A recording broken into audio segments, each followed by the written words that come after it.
today we're going to talk about maximizing the power of leverage to build wealth. So 90% of millionaires do this.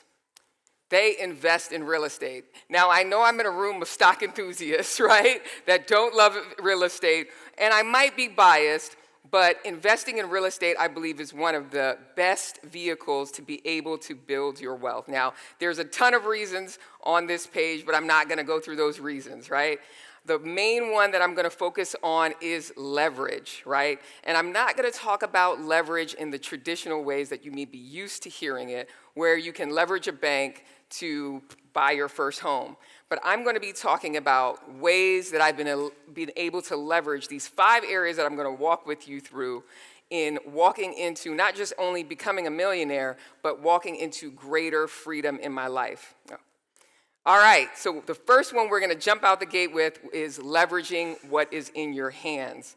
Now, when I first started in real estate, I was about 2 years out of college, got an engineering job, and I didn't have any money or any credit at the time.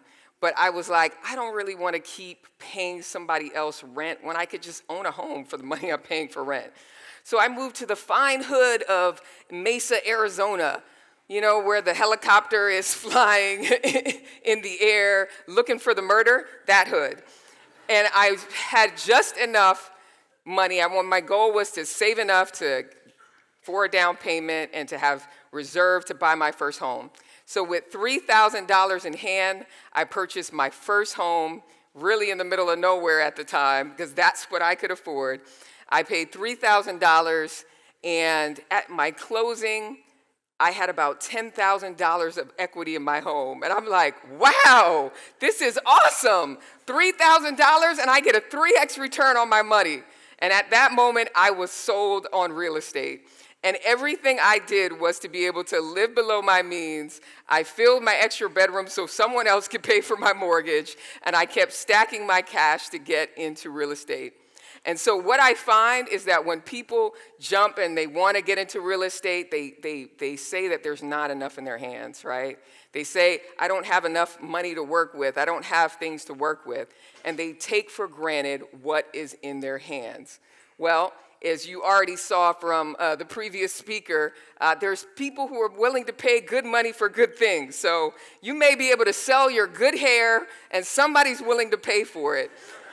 And my point is, there's always something in your hands that you can utilize, right? So if you have to trade time for money and save your money and do what you need to do. If you have a relationship of somebody that you know, sometimes it's unassuming relationships that you don't know. People like this in the room that you don't know have the very things that can help you get into the places that you want to get to, right? There might be a skill that you might be able to trade, classes that you can teach to get the money. My point is that don't assume you have nothing in your hands. We all have something to work with, and you should be able to utilize that to be able to get enough capital to purchase your first home. And so once you start leveraging what's in your hands and understanding the superpowers that you have, you will be able to have just enough money to be able to do my next point. And that is leverage the bank to grow your equity. Now, the beauty of the bank is with just like a 10% down, right, and a modest 3% appreciation on your home, you can make like 30% year over year. Take that, stock market, right? Especially right now, right? So when I bought the first house and I'm excited about real estate, my goal was, and I was very ambitious in my 20s, my goal was become a millionaire by 30. I was 25 at this time, I'm telling you, I was ambitious, all right? And become a millionaire by the age of 30, and my goal was I was going to buy a house every 2 years, rent my house out for 3 years, and then sell it in 5, right? Avoid the capital gains taxes. And so I was off to the races.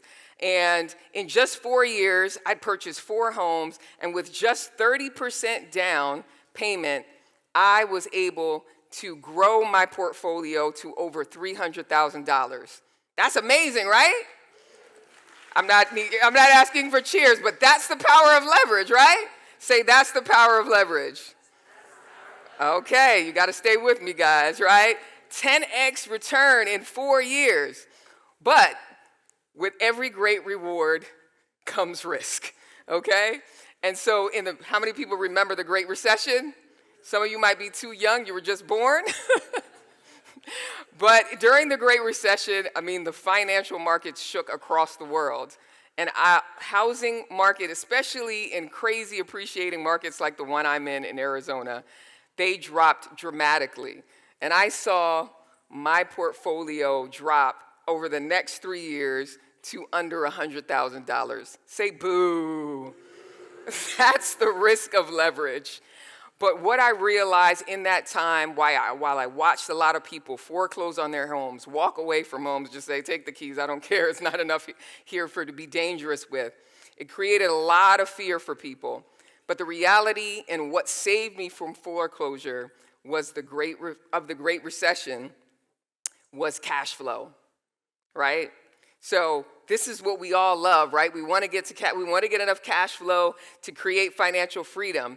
But what I realized along this journey is that leverage builds wealth, but cash flow gains you financial freedom and manages the risk of leverage. Now, both are great, and so we should understand that and embrace that. Both leverage and being able to build our wealth and have assets as well as financial freedom is important.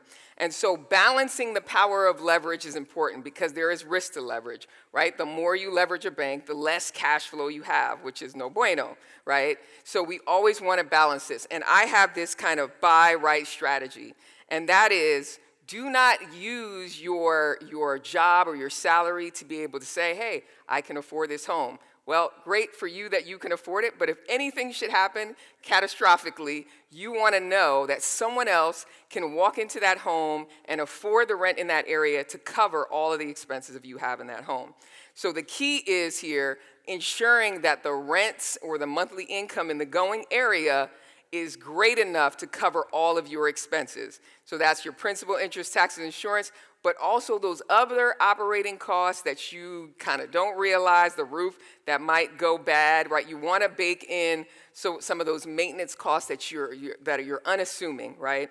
But if you're able to ensure that you can cash flow from your home, I guarantee you'll be able to weather any storm. And so leverage, the hard work that you do gets you to leverage, but leverage is better than hard work. It's always going to beat your hard work every time because you have the ability to leverage other things to be able to go faster. All right, so this leads me to my third area. And this one I get excited about because once you've leveraged the bank to buy assets, now you have assets to be able to leverage. Now, after the Great Recession, I had to hit the reset button, right? I didn't have any rooms to rent out, right? And my superpower was living well below my means and renting my rooms to help people pay my mortgage. But I had to hit the reset button. My family was living with me at the time due to some things that were going on in their life, so I couldn't rent the rooms, right? And I was trying to figure out, okay, how do I get back in this game?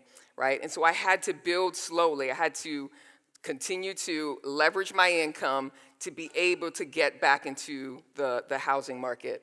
And so once I got back on my feet, I was able to purchase in the kind of the pathway of growth. I purchased 2 condos, and I was like, I'm tapped out of money again, right?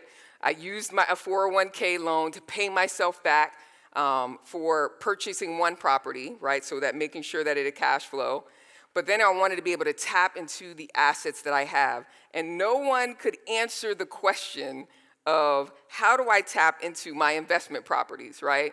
Everyone will tell you about a home equity line of credit, right? Tapping into your primary mortgage. But you may not always want to do that, right? And I didn't want to do that. I'm like, I've got these properties. I don't have any money right now to put down on another property. And I want to be able to tap into these properties. And so I was turning over every stone. And then I put myself in the right rooms, right? Put myself around people who were smarter than me, went to this real estate event, and a panelist on the stage, I said, how do I tap into my assets? These these investment properties that I have, no one can answer this question. Banks can't answer these, traditional banks can't answer these questions. And he was like, I got the bank for you, right? And once I was able to understand the power of tapping into my assets, guys, this is absolutely game-changing because there are so many things that you can tap into to be able to purchase another home, to purchase another investment property. You can tap into your equity into your homes. You can tap into your business. You can tap into your 401ks, your Roth IRAs, your HSA. So many things that we do not understand that are at our fingertips to be able to tap into.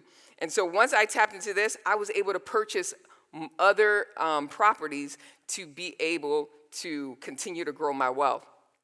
And so I'm going to give you an example here, just one example, because there's a million and one ways I've used this. So I'll start off with a $450,000 valued home. This at the time was what it was valued. I paid $250,000 for this home. So you have a certain amount of equity that you can be able to use and pull from this property. So I leveraged the home, right? I leveraged my asset by pulling out equity to purchase a second property at $305,000. Now, anytime you leverage anything, there's a cost to that. So you always want to do the math to make sure that the income outweighs the expenses, right? So now I'm purchasing this second property based on utilizing my equity, but I'm ensuring that the monthly income covers the expenses, okay? So this is extremely important because you always want to make sure that you are managing the risk, right? And the beauty of this is that I not only was able to grow the equity in the first home, right? So it grew over the next 3 years at $205,000 of additional equity, but at the same time, I was able to also have the second property gaining that equity for me as well. And this is how you double your wealth over time, by tapping into equity that would have been dormant, that's sitting around in your 401ks that you've kind of forgotten about, and in properties that you've forgotten it. You have the ability to double up by utilizing those assets. Say, that's the power of leverage. Okay, so in the last 4 years, by leveraging everything that I have at my fingertips, right, I've been able to 3x the equity in my homes.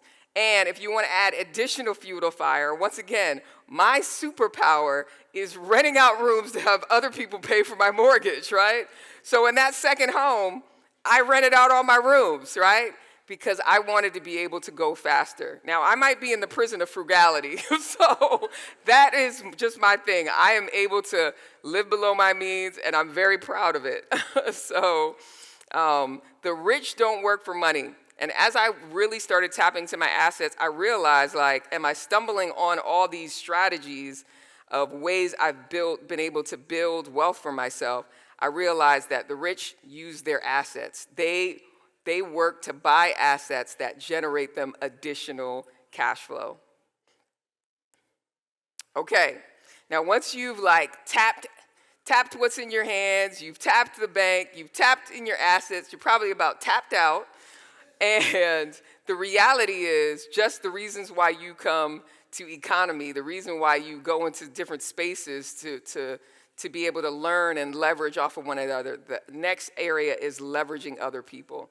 Like, we all have limited time, we all have limited energy, we all have limited resources, and the reality is 1 + 1 = 3. Like, we can always do more with people.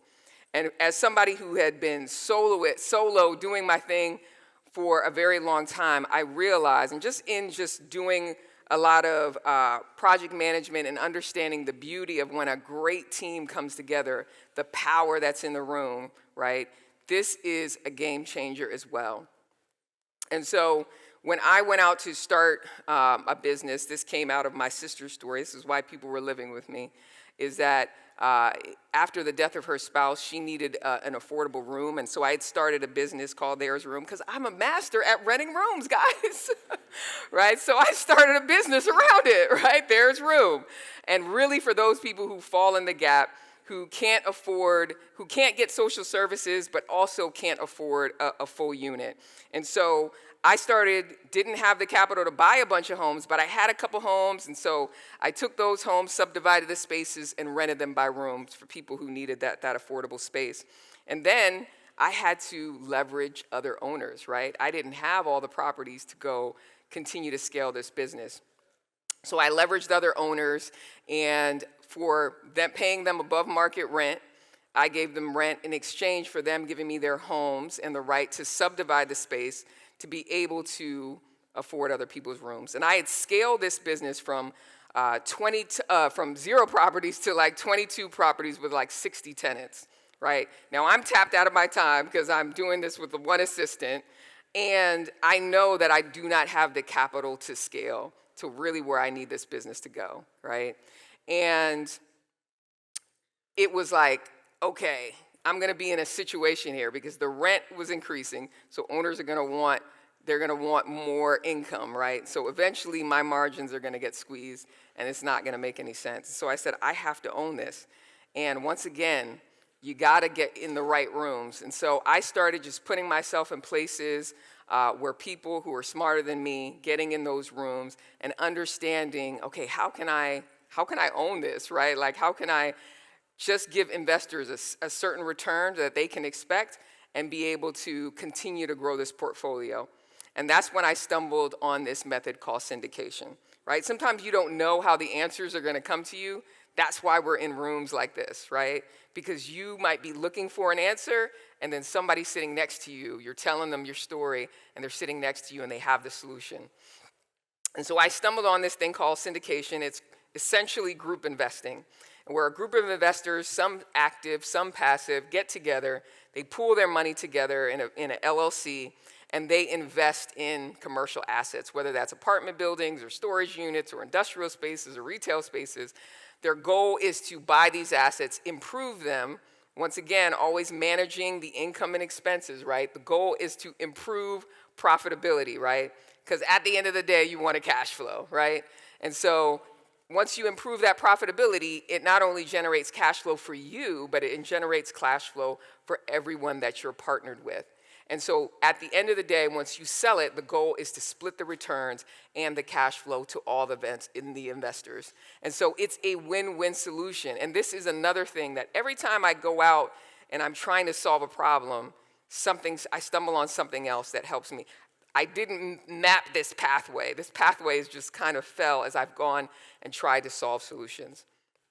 And so as a community, I've not only invested in other people, so I have been able to leverage their time and their knowledge to be able to not think about my investments, but just invest with them, sometimes leveraging my assets to be able to pull and invest in these types of deals, but also created a community of investors who are committed to activating the power of their collected capital, like understanding that we can do more together to be able to take down commercial assets. And so last year, we were able to take down under 300 doors across 2 apartment buildings with a projected return about 17 to 25%.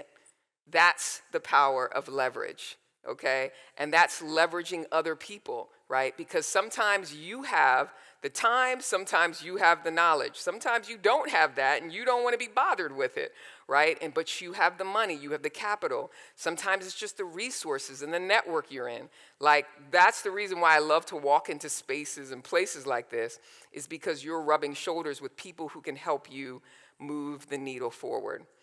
So I know I've walked you through leveraging, all the way from leveraging what's in your hands to engaging other people's hands. But as I talked about, leverage, like, what is leverage? Like, leverage for me is like, I've always had to leverage when I've found a need that arose, right? Like, something in my journey, a roadblock came up, I had a need, I had to struggle, and I had to use leverage. Leverage is really just your ability to problem solve.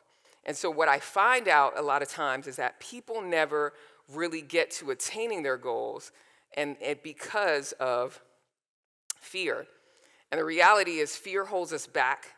As another speaker already talked, fear holds us back, and our limiting beliefs about what we can achieve holds us back from attaining the very things we want.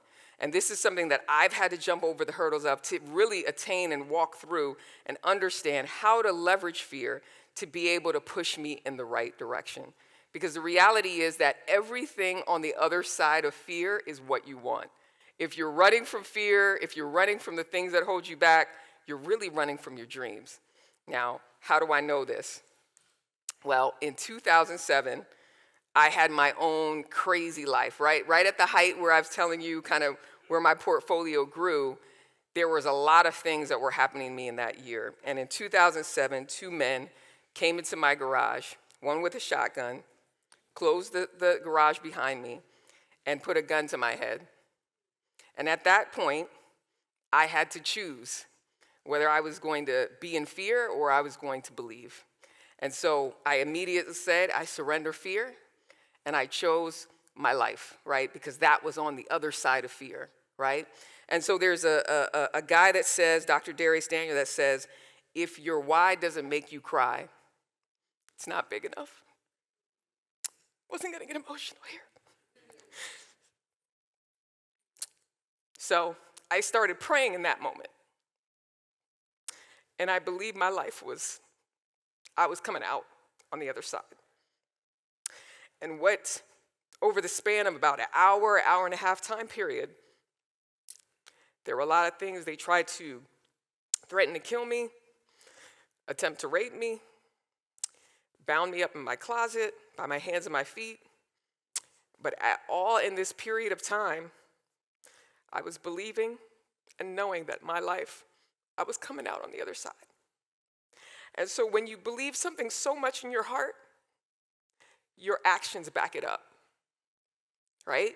Like if your actions don't back it up, you truly don't believe it. You can say it all day, you can mantra it, but you actually have to believe and you have to move forward. And the funny thing is, you don't get to see what's on the other side until you move, right? Like, have you ever had that happen? Like, I have no freaking clue how I'm gonna get through this situation, but you are forced to move, right?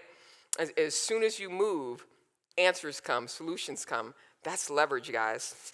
And so what I realized after getting through this instant, they did go and rob me, but they were caught. But there were slight decisions that I had to make, and I didn't have the opportunity to try to factor in all of the scenarios of things that could happen or what could be as I walk through this scenario. And overcoming and being able to stand before you today, what I realized was your back does not need to be up against the wall to believe. You can believe right in that moment, right in this moment, right now, that everything it is that you want, you are able to achieve. Does that make sense? Like your power is right now, and you do not have to wait until your back is up against the wall. And this is how I've been able to really overcome all the things that you've seen and be able to take these steps and overcome fear is doing these two things. And one is, and I'm going to challenge you to do it, is when you're ready to set out and do what you're going to do and you feel that tug of that invisible thing that's like pulling you back, why face it and say, why am I really afraid? What's really holding me back from this thing? Sometimes it's rejection. Sometimes I don't want to look stupid. Sometimes a lot of times when you face fear, you give yourself the opportunity to really, really dig down deep and understand what is it that's really causing me to not move forward into the things that I want to do. And that gives you, when you face fear, you have the ability to diffuse it. Because a lot of times it's not as big as you think, right? A lot of times it's just, oh, I don't want to be shamed about this. I don't want to be embarrassed about this. But if it's real, like if it's really a true thing, like I've lost money before, I don't want to lose it again, then you risk manage it, right? Successful people fail. It's all good. My mantra is, I never lose. I either win or I learn, right? And so the reality is that successful people fail, but they learn from their mistakes and they get better at it, right? So leverage your mistakes to be able to do better and utilize that as fuel. And then the second thing is question you always need to ask yourself is, in a perfect world, what would I do if I could not fail? Like really think about that. Because when you think about what would I do if I couldn't fail, then you kind of, it amplifies you. It's like, oh, okay, no limitations? Okay, I would do X, Y, and Z. Then do X, Y, and Z, right? If you believe that everything is possible, then it is possible for you. Whatever you believe, you'll prove yourself right. If you don't believe, you'll prove yourself right. If you do believe, you'll prove yourself right, right? So asking yourself that question puts you into the space of possibility. And the reality is, if you believe anything is possible, you can leverage the world to achieve anything it is that you want. All right, thank you guys.